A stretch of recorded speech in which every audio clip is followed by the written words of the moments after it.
हे सीते सीते जी प्राणनाथ बोली का कहतनी। जहाँ तानी शिकार खेले तोहरा के देखभाल करे खातिर अपने लक्ष्मण के राख के जातानी। जी स्वामी जी। लक्ष्मण हे लक्ष्मण लक्ष्मण जी भैया। का कर तारा ऊपरिया? चिड़ै के खोटा उतारतानी। नीचे आवो। जातानी शिकार खेले अपने भाभी के देखभाल करी हा। ठीक बाटे जो।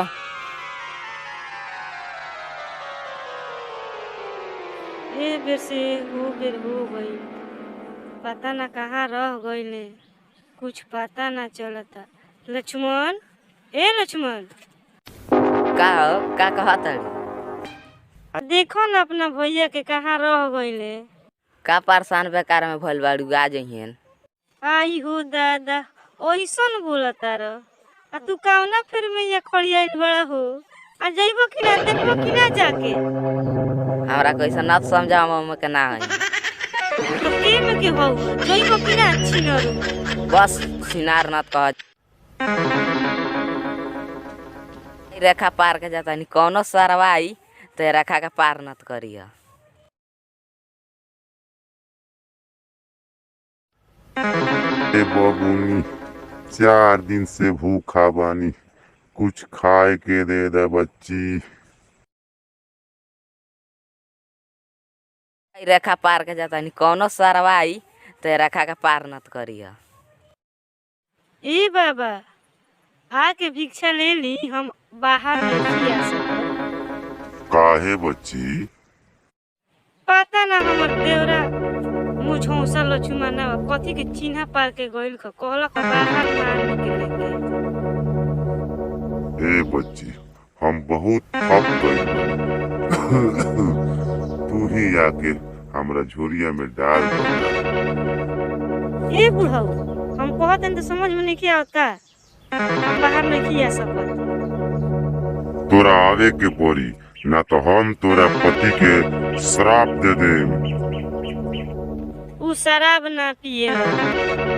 अरे मूर्ख बच्ची, हम शराब के बात नहीं करत, शरापित के बात करत नहीं। ऐसा शराब देम कि तोर पति क्षण भर में रात के मर जाए। ना ए बाबा हम आवतानी। अइली अरे मूर्ख बच्ची, मैं भिक्षु नहीं। बुलाते लोग प्यार से दशानंद मुझे नाम से। रावण रावण हूँ मैं, दशानंद रावण हूँ मैं। रावण रावण हूँ मैं, दशानंद रावण हूँ मैं। तू कहाँ के रावण हो? आई तोरा मिर्गी उतरल का? लंकापुरी के तिरोग विजेता रावण हुई मैं रावण। किना हमरा के छोड़बा किना पदनु के बेटा छोड़बा किना हो? राम लक्ष्मण हमरा के बचाओ लो। भाई पास के बेटा हमरा को उठा के ले चल तोरा के रानी बना कर तू का करैले रे? अब के त शिकार मुंह ला रलख। भौजी कहत रहलिए छिनारो से चलैनी है। कुछ हो गल है तब रे? लक्ष्मण रेखा खींच के आईनी है, कुछ ना होई। के बाद चल चल चला।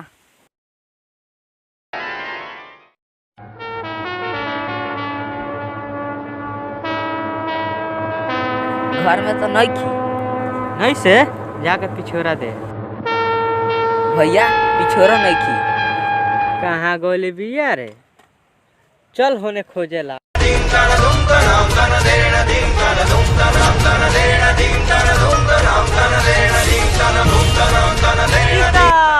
भौजी रे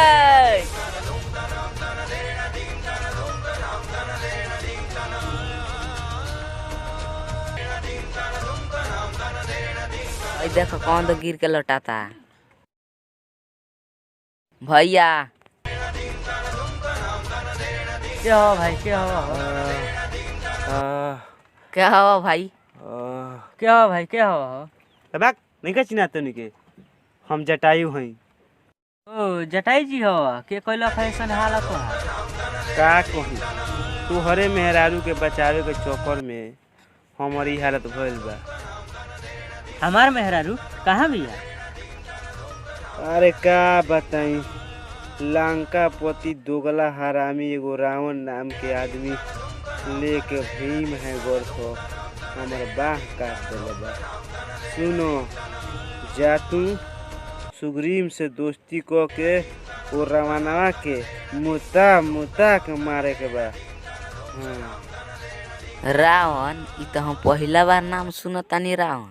हमहू तो पहले बार सुनता नहीं। चल सुग्री से मिले लाओ। सेनापति, हनुमान जी के लगे फोन लगावल जाओ। जी महाराज।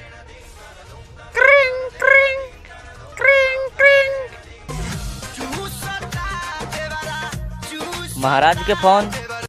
प्रणाम महाराज। खूब खुशी रहत। महाराज टावर नहीं के पकड़ात। तारा खातिर जरूरी काम आ गल बा। आदेश करी सरकार। जंगल में जाके देखो, दूगो मानो घूमता सब, पता कर जाके कौन ह।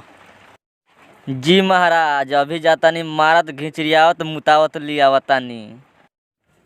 रुको, अपन भेष बदल के जातानी, नाची नहीं हस। के हवा हो भाई? तू क्या आओ भाई? हे तक आराम से बात कर। बतावा ना भाई, के हवा? तू अपन परिचय दो ना। कहाँ जाए के बा?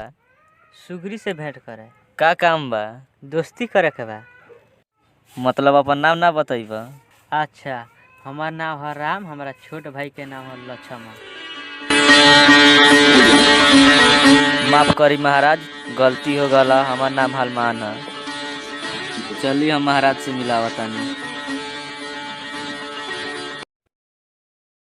प्रणाम महाराज। अरे हनुमान, वो दोनों कौन रहल? मानो ना हवस, भगवान हवस। भगवान? कौन भगवान? राम लक्ष्मण। काहे खातिर आइल बा? तोहरा से दोस्ती करे। आई प्रभु, हमनी दोस्ती करेला।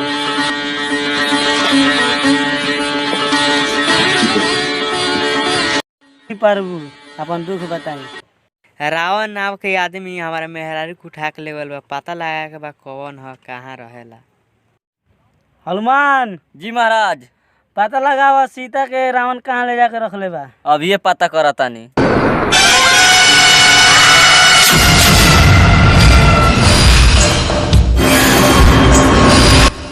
हे सीता, प्यार से मनावा तनी, मान जो, मत एकरा अंजाम बहुत बुरा हुई। जान ना मोनू, हमारा मर्दा मार लो तो उठा के ले जा। सामानवा रहता नु तो तोर टंगड़ी की है।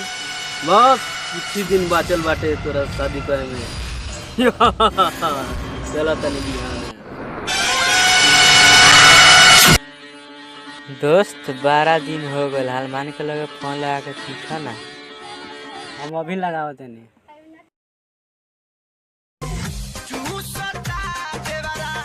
हेलो हनुमान, कहाँ बा? सीता जी के पता लगल बा, कुछ देर में हम खबर लेके आवतानी। ठीक बा दोस्त, सीता जी के पता लागल बा। का पता लागल बा?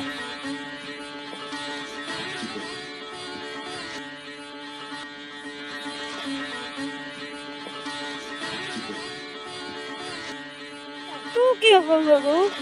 हम हनुमान हई। राम जी के दूत संदेशा लेके आल बानी। का संदेशा?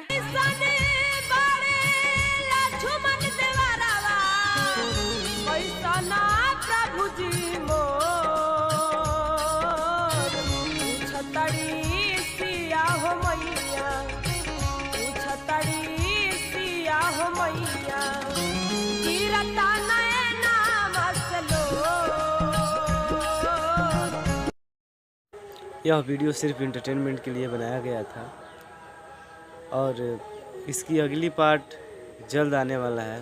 तो हमारा चैनल मधुर संगीत भोजपुरी को सब्सक्राइब करके रखिए। अगर इस वीडियो से आपको कोई दिक्कत है तो हमें कमेंट में राय अपना दे सकते हैं। जी धन्यवाद।